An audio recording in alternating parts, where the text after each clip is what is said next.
Cerno. Épisode 96. Qu'est-ce que tu as découvert en enquêtant sur ton mari ? C'est un peu compliqué. C'est un peu compliqué parce qu'il y a toute une part de Sébastien. J'ai réussi à vivre parce qu'il m'a fait vivre une vie un peu mythomane en fait. Voilà. Pas grand monde a vécu ça, donc tu vois, c'est... Est-ce que je l'ai vraiment connu ? J'en sais rien. C'est énorme en fait. Il y a quelqu'un ? Oh non, c'est vous qui faites ce truc interminable ? Oui. Oh, elle est très gentille, cette petite Catherine. Les victimes, des dames âgées, qu'ils suivent jusque chez elles, ligotent, torturent et tuent. Elle hurle ! Elle a été tuée ? Bah c'est triste, hein. Mais bon, il y a des gens qui meurent tout le temps. Oh oui. Et vous, le côté féminin, ça vous attirerait pas ? Au bout de la rue Pajol. C'était pouilleux, monsieur. Les gens qui veulent manger que des petites graines, c'est leur problème. Je suis marxiste. Un trecut care nu trece. C'est dur à dire, ça, nom de Dieu. Il voulait me tuer. Qu'est-ce qu'on lui a fait pour qu'il devienne comme ça ? C'est une enquête de détective. Cerno. Qui dit que je l'ai pas eu comme amant dans une backroom ? 3, 2, 1. Là, j'en ai dit beaucoup sur Sébastien, sur ma relation à lui. Et moi, je suis en totale confiance avec toi, Julien, c'est pas le problème. Mais là, c'est vraiment énorme. Hein. Tu vois, pour moi, c'est vraiment énorme. Donc, je sais pas si je suis prête à déjà, tu vois, le dire, parce que c'est presque tellement énorme que... Enfin, avec le recul, je me dis, pourquoi j'ai cru tout ça, tu vois. Donc, je suis pas bien à l'aise avec cette croyance que j'ai eue. Et je pense que si j'avais décidé de pas y croire, peut-être que les choses n'auraient pas fini comme elles ont fini. Donc ça rentre aussi dans ma culpabilité. Et là, vraiment, j'aurais du mal à l'assumer devant beaucoup de gens, quoi, tu vois. Je sais, si tu veux, quand tu expliques quelque chose de ta vie qui est très intime, tu sais très bien qu'il va y avoir un jugement derrière. Un jugement de la part des auditeurs ? C'est ça. Ceux qui connaissaient Paulin ne comprennent pas. Fêtard et flambeur la nuit, assassin de vieilles dames le jour. Ce jeune garçon souriant, sympathique d'après les témoignages des gens qui l'ont connu, menait la vie facile, pleine d'insouciance. Parce que, bon, je sais pas de quoi il s'agit, mais parce que souvent, les gens que j'ai rencontrés qui ont connu Thierry Paulin m'ont dit, mais en fait, on ne savait pas à qui on avait affaire. Évidemment, ils ne savaient pas qu'il était tueur et souvent, on s'imagine pas qui sont les gens. Mais Julien, on sait jamais qui sont les gens. Moi, je sais pas forcément qui je suis, et toi non plus, et peut-être, et tu vois, Alors déjà, quand on a du mal à se connaître, alors s'analyser, comprendre le pourquoi, mon comment, alors comment tu veux qu'on connaisse les autres, quoi. Toi, avec ton travail, tu essayes, mais on effleure, en fait. On effleure les gens. Et même quand on reste des années avec eux, on est toujours étonné de ce qu'ils peuvent te dire, ou de leurs actes, ou...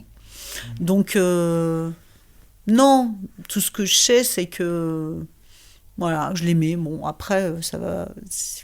Aujourd'hui, j'aimerais bien lui parler. Je pense qu'on aurait une conversation extrêmement intéressante. Je pense que je pourrais parler de tout ce qui s'est passé avec 20 ans de plus. Ça serait génial. Mais bon, malheureusement, c'est impossible.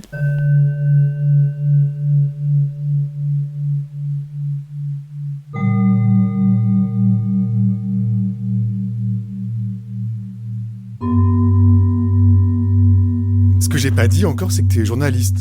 Oui. Et en fait, tu es une enquêtrice hors pair. Je sais pas comment tu fais, mais tu arrives à trouver des infos que personne n'arrive à trouver en général.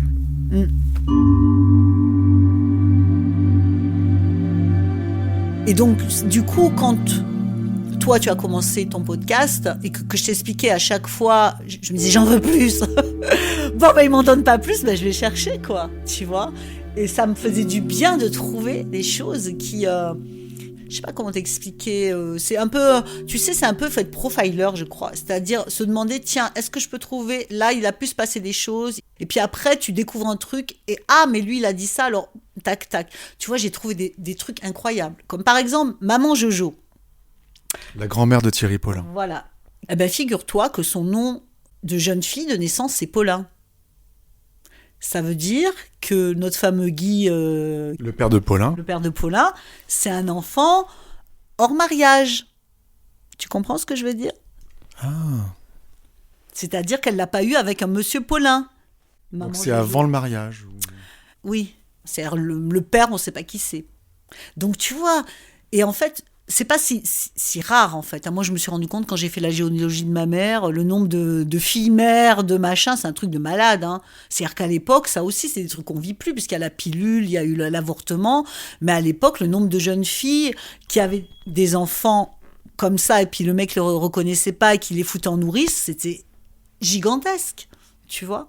Qu'est-ce que ça peut expliquer sur l'affaire ?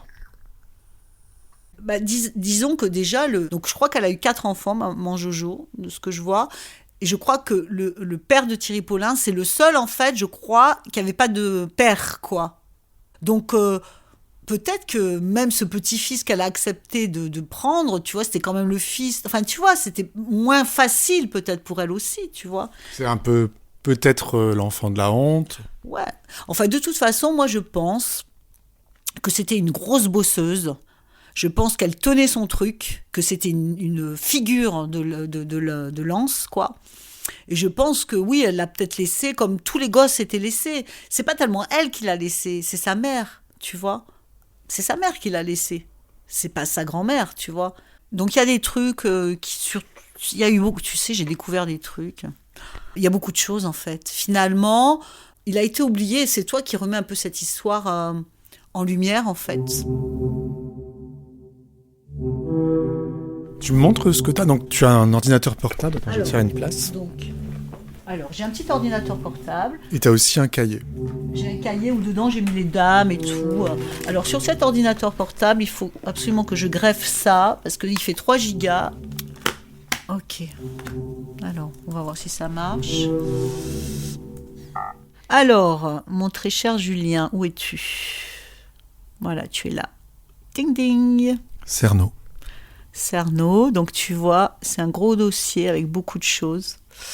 Ah ben voilà, regarde, tu vois. Photo de Thierry Paulin, et là je t'en avais trouvé quand même une exclusive, qui était fabuleuse, que personne n'avait trouvée, parce que je pense que c'était juste pas possible qu'on puisse publier ça.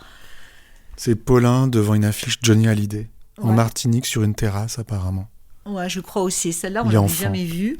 Et je pense que quelque part, on pouvait pas montrer qu'il était fan de Johnny quand même. Tu comprends ce que je veux dire ?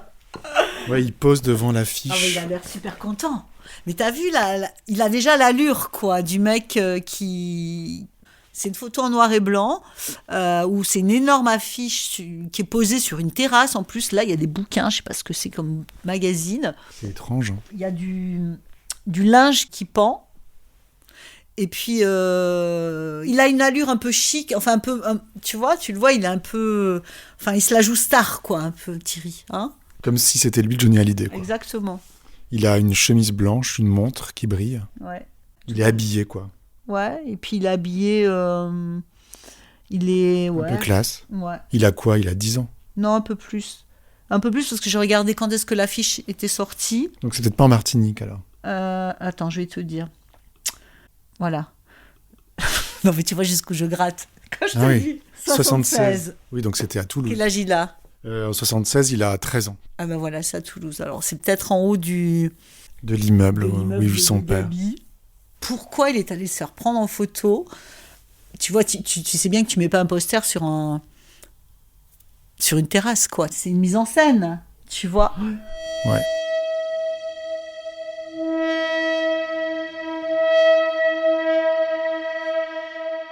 Celle-là, j'ai jamais vue, par exemple. Alors, elle est dingue, non ? Oui, en fait, il se regarde dans un miroir. Ouais. On a l'impression que c'est pas la même personne. Ouais, dans le miroir et... Ouais. Il est très beau, de l'autre là. côté du miroir. Ouais. Moi, je le trouve très, très beau. Il a l'air pas sûr de lui du tout. Non. Il se regarde... Ouais. C'est très étrange. Mais c'est quand même... Qui va faire ce genre de photos ? Toi, comment tu te dis, tiens, fais-moi un truc comme ça ? Il y a déjà un côté d'envie d'être un truc artistique, un peu, tu vois ? C'est pas Thierry Paulin en train de manger son sandwich près de la mer, quoi. Ouais. Tu vois, c'est quand même une mise en scène, hein. Il est déjà dans cette envie, même déjà quand on le voit tout petit avec sa photo de Johnny, il a envie d'être célèbre, tu vois. Bon, là il a l'air, je sais pas comment te dire, drogué, non ? Ouais. Il a les yeux vitreux. Ouais. Rouge. Ouais. Tu sais quoi, je pense que la première photo, on le voit heureux, il avait peut-être pas déjà commencé à tuer, tu vois. Je sais pas, là, c'est un autre sourire, hein.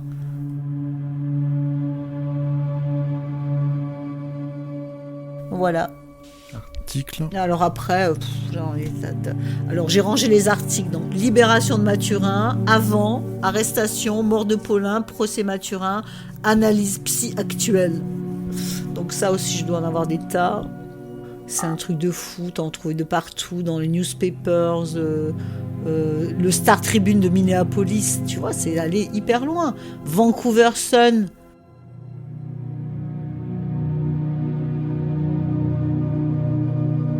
Et puis alors, qu'est-ce que j'ai d'autre ? J'en ai un, écoute, qui est pas mal. Là, je veux te le montrer. C'est Simon Liberati.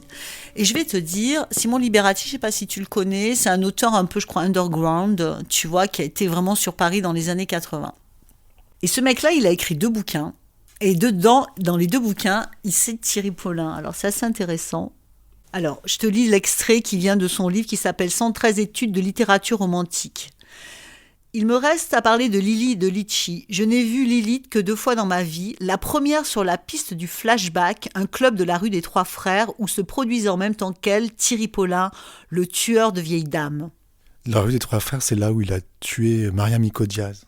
Exactement, et apparemment il y avait aussi une boîte de nuit sur laquelle il faisait aussi un spectacle de travesti, je pense. J'ai cherché où était le Flashback, c'est une boîte qui n'existe plus. Je pense qu'en grattant un peu, on peut trouver. Mais tout ce que je sais, c'est qu'il n'était pas qu'au Rocambole. C'est-à-dire qu'on peut imaginer qu'il allait dans d'autres boîtes de nuit faire ses spectacles, en fait. Probablement, ouais. Et alors, je sais pas si ça c'est vrai, mais donc dans un autre livre de Simon Liberati... Ah, c'est en anglais, merde. Alors, je vais essayer de te le traduire en même temps. Ok. Non, Lilith, tu ne l'as pas rencontrée. Elle m'a viré de la piste du Flashback pendant un show de Thierry Paulin. Et la personne répond, le tueur des vieilles dames ? Oui, il voulait être appelé Haussmann en ce temps-là, comme le boulevard. L'autre répond, drôle de nom. Il a dû penser que c'était plus push. Alors peut-être push, ça veut dire comment sexy, un peu que Thierry pour une femme. Donc peut-être que Thierry Paulin, en fait, quand il était habillé en femme, il se faisait appeler Haussmann. Ouais. Et tu sais quoi, ça m'étonne pas. Quand tu es travesti, tu te dis pas je m'appelle Thierry, quoi.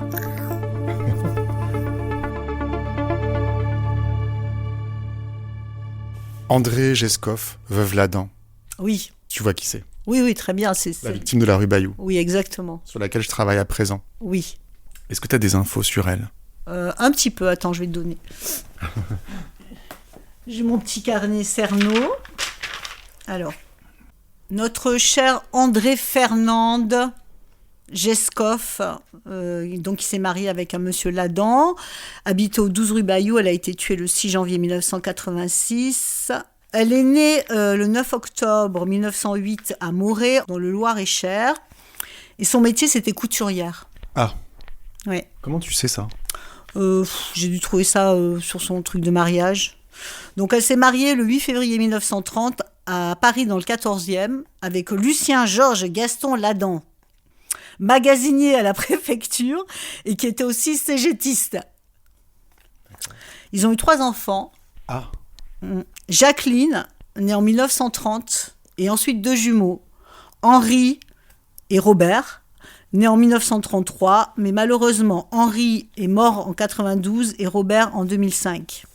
Et Jacqueline ? Jacqueline, je ne l'ai pas encore retrouvée. Et Lucien, lui, il est mort en 55. Ouais, donc elle a été veuve très tôt. Alors, ce que j'ai trouvé aussi, c'est que notre cher André a été trouvé étouffé sur son lit. Elle avait été étouffée avec son oreiller. Et à ses côtés, il y avait un sac vide.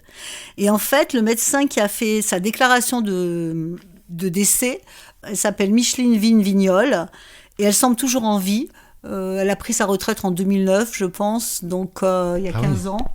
Et elle habite dans le 63, et tu peux retrouver son numéro de téléphone. Il n'y avait pas grand monde à son enterrement aussi, d'après ce que j'ai vu. Donc voilà, quelques informations sur Madame Ladan. Merci beaucoup. Je t'en prie. Vous avez ce point commun d'avoir été veuve très tôt. Oui, c'est vrai. Ouais, c'est vrai. Mais bon, moi, j'ai pas eu d'enfant. Et puis, franchement, je sais pas si j'aurais aimé être avec un cégétiste. Enfin, j'ai rien contre les cégétistes, hein, mais À l'époque, ça devait être un peu... Remarque, il devait castagner un petit peu, je sais pas. Bon, merci beaucoup. Bisous, ma biche. Si tu décides que tu veux me raconter, tu me dis. Ouais, c'est un peu particulier. Ciao, à bientôt. Oui, je suis à vélo. Ciao, bisous. Ciao.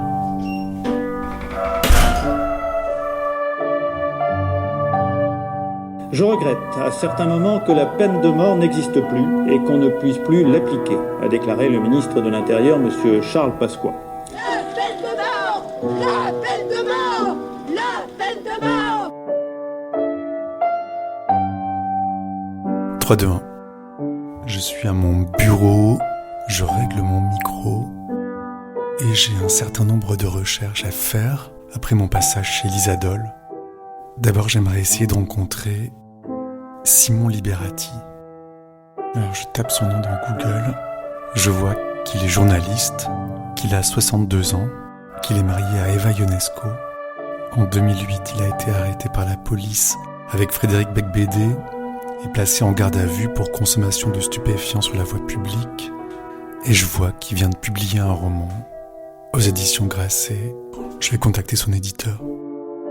Et puis, l'Isadol m'a parlé du médecin qui a constaté le décès d'André Geskov, Micheline Vigne-Vignol. Je vais regarder dans les pages jaunes.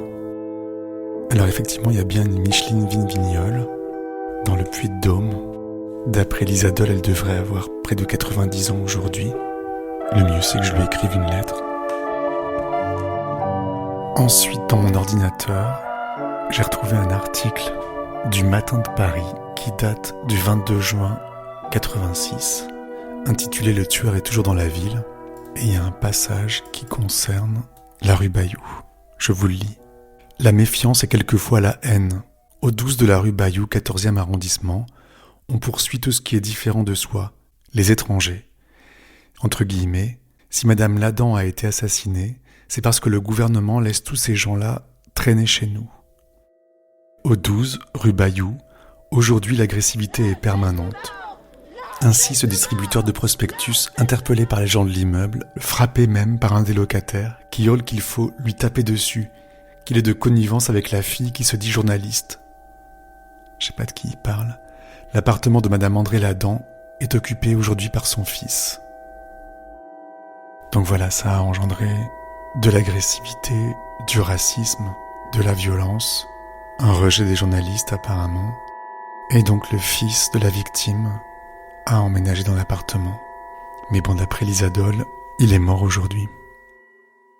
Et sinon, j'ai sous les yeux une photocopie d'une page de l'annuaire téléphonique de Paris datant de 1985. J'ai été allé au tout début de cette enquête, dans un service d'archives d'annuaires téléphoniques. J'y étais allé parce que, comme on l'évoquait avec l'Isadol, dans la liste des victimes de Thierry Paulin, celle qu'on trouve sur Wikipédia par exemple, en général on trouve les adresses précises des lieux de crime. Sauf pour la rue Bayou et pour quelques-uns des crimes de Thierry Paulin, il y a le nom de la rue mais pas le numéro. Et donc c'est en consultant les annuaires que j'avais élucidé ce petit mystère, à savoir à quel numéro de la rue Bayou avait eu lieu le crime. Et donc au numéro 12, on peut voir le nom de la victime, son nom de mariée, Ladan André, et on apprend que son numéro était le 541 37 81. On peut aussi voir que dans cet immeuble, à l'époque, habitait un certain Claude. Et si je compare avec l'annuaire téléphonique d'aujourd'hui, eh bien il y a toujours un dans l'immeuble, Nicole qui a toujours le même numéro. Donc il est possible que cette femme ait habité là au moment du crime et qu'elle ait connu la victime. J'envoie tout de suite un SMS à Bénédicte, la personne que j'avais rencontrée devant l'immeuble dans l'épisode 94, qui vit là-bas, pour lui demander si elle peut mener son enquête. Mais il y a quelque chose de très troublant dans cette page d'annuaire, c'est qu'en dessous du numéro 12, au numéro 13 de la rue Bayou, donc, en 1985, un an avant le meurtre, vivait là une certaine Martine Lobel. Et c'est un nom que je connais bien, parce que ma voisine de palier s'appelle Alice Lobel. Alice Lobel, c'est une jeune comédienne, on a sympathisé il y a quelques années, et je sais plus comment, mais un jour elle m'a dit qu'elle était née rue Bayou. Donc Martine Lobel, c'est sa mère. Et donc je pense qu'Alice et Martine ont vécu en face de chez André Geskov pendant des années. Il faut que j'éclaircisse tout ça. Il y a des travaux dans l'immeuble. Je sonne chez Alice Lobel.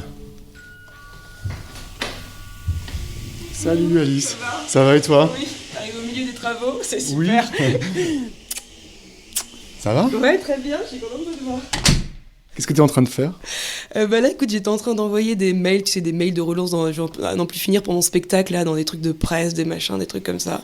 Et du coup, c'est toujours les mêmes galères d'essayer de ramener du monde et tout ça. Autant mai-juin, c'était bien passé, c'était cool. Autant là, septembre, je sens que cette rentrée est galère pour pas mal de petits théâtres. Donc, bon, je lâche rien. Tu sais, je passe mes journées à aller tracter en terrasse les gens en leur disant « Bonjour, je me permets de vous déranger 2 minutes ». Et je fais mon petit pitch comme ça. Donc c'est un travail de longue haleine. C'est le spectacle que j'avais vu, c'est ton seul en scène? Ouais, c'est ça, c'est mon seul en scène que j'avais fait en octobre, qui avait pas mal bougé. J'ai repris là en mai-juin à la Comédie des Trois Bornes, je suis maintenant. Je sais pas si tu vois, c'est dans le 11e, un petit théâtre. Ouais. J'ai l'impression de te refaire les phrases que je dis à peu près aux gens que je trouve sur la rue, c'est terrible. J'ai l'automatisme. Je sais pas si vous voyez, un petit théâtre pas loin d'ici. C'est un spectacle qui parle de toi? Oui, une nana qui essaye de trouver sa place comme un peu chacun d'entre nous. Et ben là, je l'ai repris depuis septembre. Mais en fait, en mai-juin, j'avais eu un petit article de presse et en fait, ça m'avait tellement aidé, quoi. Ça m'avait permis de remplir sans trop de problèmes. Et là, septembre, quand t'as pas la presse qui va avec, je trouve ça galère, en tout cas, quand t'as bien, ça y est, les copains sont venus, la maman est venue 3 fois, les potes de potes. Il y a un bouche à oreille qui marche, mais pas assez pour faire nombre, quand même. Donc, c'est un parcours du combattant, mais j'aime bien le côté marathon du bordel, quoi. C'est quand même cool. Toi, Alice, t'es comédienne. T'as quoi, t'as 32 ans? Ah ouais, bien joué, bravo. T'as révisé tes chiches avant de venir. Avant, tu travaillais dans le marketing? Ouais, dans la publicité, on peut dire ce gros mot de la publicité même. Ouais, avant, j'étais directrice artistique dans une agence de pub. Et c'était cool, franchement, j'ai trop kiffé... Ces périodes-là, j'ai rencontré des gens géniaux et j'ai beaucoup appris. Mais je savais au fond de moi que ce serait le théâtre à un moment ou à un autre. Donc tu t'es reconvertie. Et je me suis, reconvertie. Ouais, en vrai, c'est marrant parce que là, du coup, ça fait 3 ans. Enfin, j'ai réussi à quitter Pôle emploi, régime général, et à rentrer dans l'intermittence, ce qui est une énorme victoire. En vrai, donc ça fait quand même du bien au moral et pour se faire sentir légitime, comme on dit. Ouais. Donc ouais, non, pour le moral, pour l'ego, ça c'est bien en tout cas. C'est déjà ça.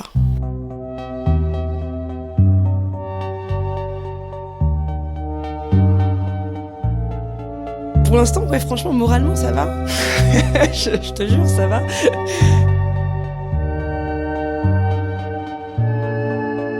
Mais tu te dis, putain, juste, c'est pas juste, quoi. Je me donne tellement, c'est pas juste qu'il n'y ait pas un moment quelqu'un qui me tende la main et enfin, tu me tends le micro, là, c'est cool. Je suis un peu la presse, moi aussi. T'es un peu la presse, c'est ça. Écoute, bonjour.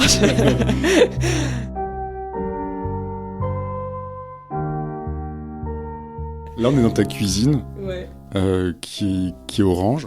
Ouais, qui est orange, années 70, qui n'a pas bougé depuis le moment où je suis arrivée dans cet appart il y a 7 ans.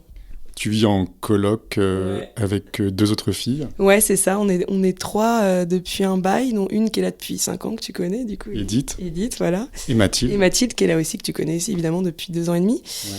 Mais ouais, en même temps, c'est un appart, je sais, où je m'y sens bien, quand même, mine de rien. Parce que je suis côté soleil, donc ça va. J'ai de la chance aussi. Ouais, tu donnes côté court. Je donne côté court, ouais. Tu te doutes pourquoi je suis là? Je me disais, parce que je vis dans cet immeuble déjà et que l'histoire a démarré par cet immeuble, alors je me disais, peut-être parce que tu voulais qu'on parle de... Je sais pas. Alors déjà, toi Alice, donc c'est un appartement avec 3 pièces, ta chambre et 3 étages au-dessus de celle de Mathurin à l'époque. Ah oui, c'est vrai, oui, exact, elle est exactement au même... Ah ouais, elle est au même niveau, d'accord, ok. C'est vrai que je m'étais jamais dit que géographiquement j'étais au même niveau. Jean-Thierry Mathurin, dont la vie se résume à ce seul mot, la galère. Un père alcoolique qui essaie de le tuer, violé à 7 ans par 2 légionnaires à Kourou, l'échec scolaire, la prostitution, l'héroïne et sa rencontre avec Thierry Paulin. Est-ce que tu veux un thé? Volontiers. Oh, allez, go pour le...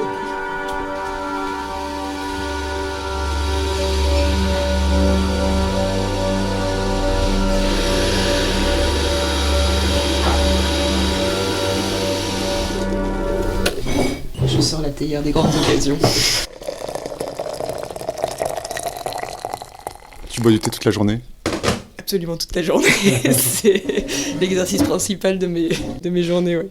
Alice, il y a quelques années, en fait, quand on a fait connaissance dans l'immeuble, ouais. D'abord on s'est croisés sans se dire bonjour. Enfin, si on se disait bonjour. Oh, t'exagères, t'es dur quand même. Tu crois qu'on se disait pas? Sans trop se parler. Oui, non, sans trop se parler. Un peu par timidité. Je pense qu'il y avait de la timidité. De mon côté, en tout cas. Du mien aussi. Ça va. Et après, quand t'as découvert que je faisais un podcast, tu m'as dit que t'étais né rue Bayou. Ah oui, c'est vrai. Il y avait eu un meurtre rue Bayou, c'est ça? À suivre. Merci d'avoir écouté cet épisode et rendez-vous dans 15 jours pour la suite de nos aventures. Je te remercie, Julien. Moi aussi, je suis content de te connaître. Ciao, chérie. Bisous, hein. Et puis j'espère vous revoir bientôt.